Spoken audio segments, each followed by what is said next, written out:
Իսկ հիշում եք, որ մինչև դեռ վերջերս Հայաստանում անիմե նայելը ամոթ էր։ Կամ մարդիկ չէին հասկանում անիմեն ինչ է իրենց ներկայացնում։ Շատերը իրենց շրջապատում, բակում, դասարանում ընկերների ներկայությամբ դժվարանում էին խոսել իրենց սիրած տայտլներից ու ինքնաարտահայտվել այնպես, ինչպես կցանկանային, քանի որ հայ ենք, Հայաստանում ենք ապրում։ Բարեբախտաբար, այդ հին մտածելակերպը մի քիչ արդեն մղվել է ետին պլան, ու ես կկարողանամ ներկա պահին համարյա վստահ ասել, որ մենք գնում ենք առաջ։ Ու անիմե նայելը այլևս քննադատման պատճառ չի ու ամոթ չի։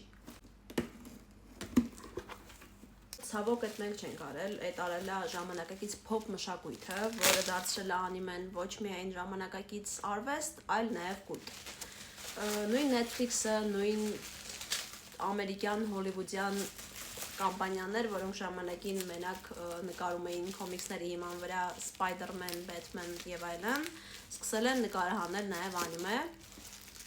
ու ճապոնական արվեստը ավելի ժամանակակից ու ավելի ակտուալ են սարքել։ Հուսամ հասկանում եք, որ այս իմ տեքստը չէր վերաբերվում միայն անիմե նայողներին, այլ շատ ավելի մեծ բնույթ ուներ իր մեջ, որ մեր իրականությունում շատ հաճախ քննադատվում են, ինչը չպետք է քննադատվի, ու դիմացինի ուրիշ կարծիք ունենալը շատ հաճախ ամոթ է, այլ ոչ յուրահատկության ինչ-որ նշույլ կամ ինքնաարտահայտման ձև։